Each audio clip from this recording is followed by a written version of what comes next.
Well, recently I heard from one of my friends about how he worked with this guy, and they just disagreed about everything when it came to politics and worldview and current events and things like that.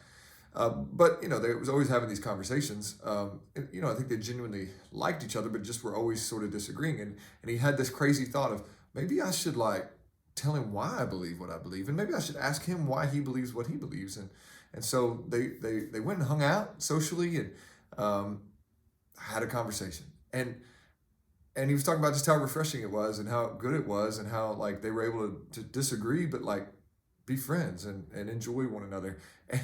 And that it's funny how radical that sounds, isn't it? Like it'd be funny if it wasn't sad, because that's really telling of the current state of things for us, that everybody's so triggered, everybody is so angry, it seems, that it doesn't seem like people are able to disagree and still get along anymore.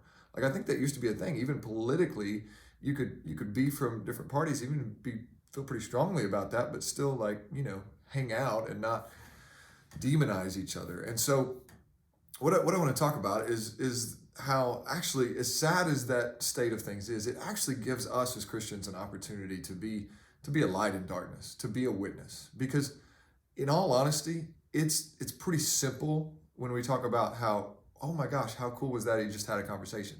Like what we're talking about is having a conversation, listening to another human, hearing where they're coming from, and then choosing to love them anyway. Like that's not that difficult, and it's certainly not that radical, and yet it's becoming increasingly rare. So I want to look at Proverbs. I mean, this is ancient wisdom here from Proverbs 15:1, and you probably have heard this before. It just simply says, a soft answer turns away wrath, but a harsh word stirs up anger.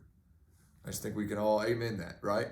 Especially we see that on display all over in our divided world, and this them mentality right now. Everybody's really triggered. Everybody's ready to pounce on somebody who doesn't believe what they believe, doesn't support what they support, and it just gets exhausting.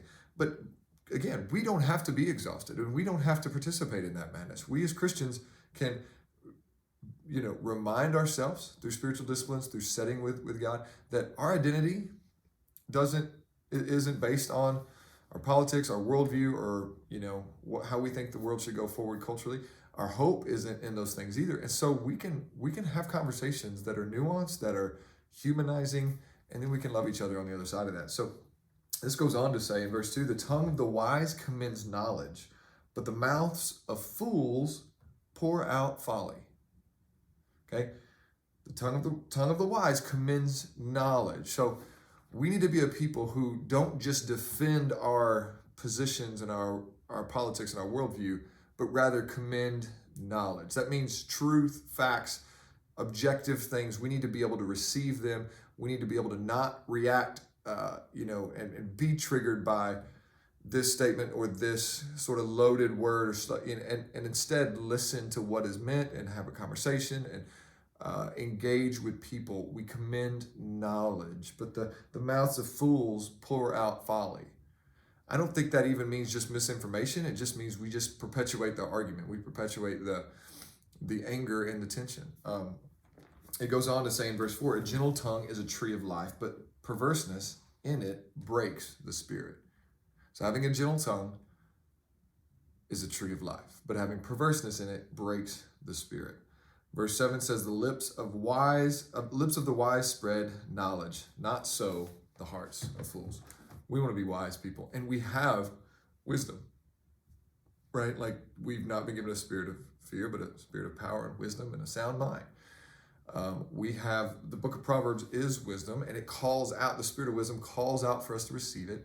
We can be a people who stand in the midst of a divided, chaotic,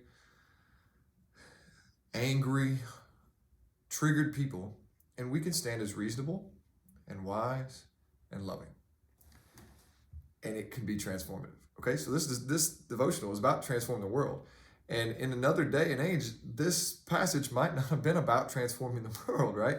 But in today's world, it actually is. And so we can actually look at the chaos in our culture as an opportunity to be a witness, right? So we have an opportunity. It's low-hanging fruit. A soft answer turns away wrath. Like that's an opportunity for us to not participate in the chaos, not perpetuate the tension, but instead engage. Have a soft answer. Doesn't mean you got to agree with everybody. Doesn't mean you compromise your beliefs. It doesn't mean you become I've heard the term squishy middle where you don't have convictions. It doesn't mean that. It means simply that we can respond differently. We can go, oh, interesting. Tell me more why you believe that. Like, tell me how you got there.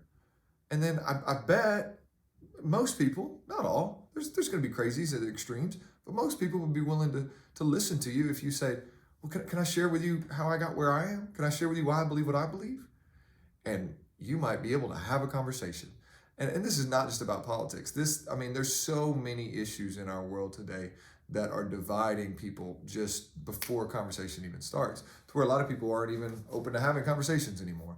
We can be better than that, and we can engage. And you're going to hear things, and you're going to hear things you disagree with. A soft answer turns away wrath.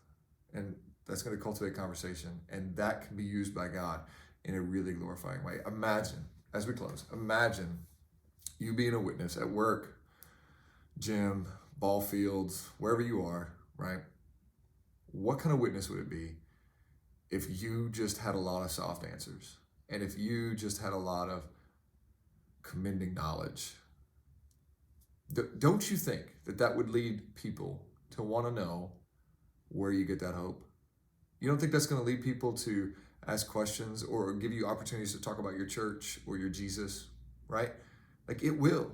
It will. That's why Peter says, be prepared, be ready to give a defense, to give an explanation for the hope that is within you, right? Like, and we should want to live in such a way. We're going to look at next week in the book of Daniel how, man, his lifestyle and his evidence of the Spirit in his life gains him a witness, gains him a respect and a platform in the kingdom of Babylon in the midst of all sorts of chaos, where people say, hey, this is a guy we can go to. We can do the same thing. We can be a people who stay grounded, don't get defensive, and have conversations. And it could be a powerful witness. So let's think about that. Spend some time thinking about what triggers you, thinking about the people that you know you disagree with and how you can engage, and then ask the Lord to help you. Ask the Lord to help you be prepared to give a soft answer with those specific people in mind. Now, you'll encounter other people, but start with a targeted, like, somebody you work with or your family, or prepare yourself and ask the Lord to help you give a soft answer, to be secure in your own identity, your own faith, so that you can engage in a loving way. It could be used powerfully by our God to transform the world. So let's do that. Let's be those people. All right. Thanks for listening. We'll catch you guys next week.